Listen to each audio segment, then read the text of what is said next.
소아 당뇨나 난치성 뇌전증, 어린 자녀가 이런 희귀병에 걸리면 부모의 심정이 어떨까요? 지푸라기라도 잡고 싶은 마음에 무허가 의료기와 약품을 수입하다가 전과자가 되는 부모들이 있습니다. 최주연 기자의 더 깊은 뉴스입니다. 치료가 쉽지 않은 일형 당뇨병을 앓고 있는 10살 소년 집 앞에 어느 날 이렇게 편지가 수북히 쌓여 있었습니다. 자신도 4살 때부터 소아 당뇨병을 앓고 있다는 8살 어린이의 손편지. 검사님, 제발 이 소년의 어머니가 벌을 받지 않도록 도와주세요. 검사에게 보내야 할 이 편지가 왜 이 집 앞에 놓여 있는 걸까요?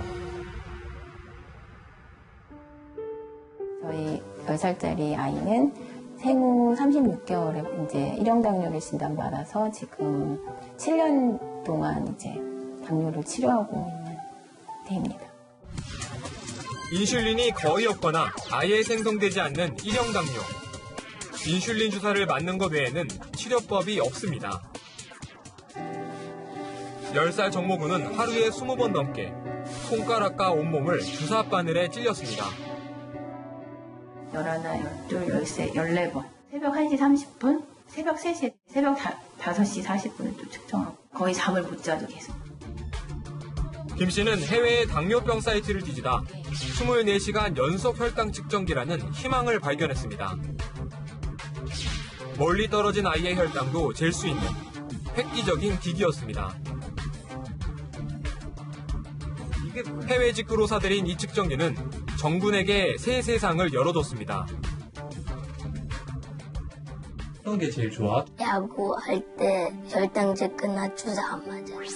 엄마가 못하게 했어. 저혈당 때. 이 측정기를 대신 구해달라는 부탁이 빗발쳤습니다. 어느 엄마가 내 아이한테 그렇게 바늘로 찌르고 싶겠어. 너무 좋아요. 신세계예요, 진짜. 기존에 다시 절대 못 돌아가요. 그렇게 살 수가 없어요. 들떠있던 김 씨는 어느 날 무허가 기기를 들여와 팔았다는 식약처의 고발을 받았습니다. 저희 관리 체계 안에 들어올 수 없어서 피해를 입게 되면은 그게 이제 고스란히 소비자한테 간다는 그런 우려가 있기 때문에 직접 허가 신청을 하실 수도 있는 거고. 하지만 의료기기를 수입하려면 진술서와 소견서, 외국의 안전성 승인 서류 등을 내야 하고 공장 실사와 안전성, 효능 검사 같은 각종 허가도 받아야 합니다. 길게는 반년 가까이 걸리는 시간과 까다로운 절차가 환자와 가족들을 범죄자의 길로 내몬다는 주장이 적지 않습니다. 사이트에 가보면 어떻게 만들어야 되는지 이런 것들이 쭉 나와 있고 국가에서도 또 적극적으로 나서서 이걸 해주지 않는다면 저희가 알아서 이걸 일단 쓸 수밖에 없는 거잖아요. 유치원에 가야 할 7살 재민이는 인지 능력이 1살에 멈춰 있습니다. 말을 한다거나 걷거나 이러지는 못하고 그냥 생후 3에서 6개월 된 아이처럼 스스로할 수 있는 게 거의 없죠. 네. 재민이는 치료약이 없는 뇌전증, 일명 레녹스가스토 증후군 환자입니다. 저희는 약물 치료, 그다음에 식이요법, 그리고 뇌 수술까지 한 상태이고 그냥 무엇보다 이거 다음에는 이제 없는 거니까 그 다음 사실 생각하고 싶지도 않은 거죠.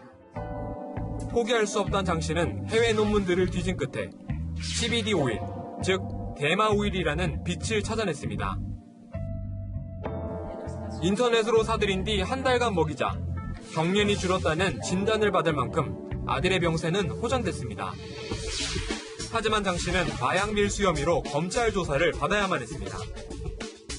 그 자리에서는 이제 머리카락이나 소변 검사나 그런 건 다 진행을 했어요. CBD 오일도 그렇게 분류가 돼 있는 거예요. 그래서 저는 너무 어이가 없고 황당했죠. 세계보건기구인 WHO는 대마 오일은 마약류인 대마초와 달리 중독성이 없다고 규정하고 있습니다. 마약류의 가장 큰 단점이라고 할 수 있는 이제 중독성인데 그 중독성을 제거한 약물의 어떤 후보 물질이라고 생각을 하시면 되고요. 약 선진국에서 이미 의료용 대마에 대한 부작용과 효능에 대한 연구가 몇 번 진행이 됐습니다. 장 씨처럼 난치병 치료용으로 대마 오이를 수입했다. 마약 밀수 혐의로 적발된 경우는 지난해만 80건에 이르렀습니다. 국내 통관 과정에서 아예 압수되는 경우도 많습니다. 요건을 좀 더 알아봐야 되기 때문에 일단 목록 통과는 안 돼서 부정하도록 하겠습니다. 지푸라기라도 잡고 싶은 난치병 환자들과 가족들. 보건당국이 그들의 손을 좀 더 따뜻하게 잡아줘야 한다는 목소리가 커지고 있습니다. 의료복지 국가를 외치지만 실제로는 제한과 규제에만 급급하며 국민 건강 증진에 역행하는 사건인 듯합니다. 기계적으로 법을 적용해서 고발하는 것이 아니라 정말 힘든 하나와 보호자의 눈물을 닦아주는 역할을 했습니다. 채널A 뉴스 최주현입니다.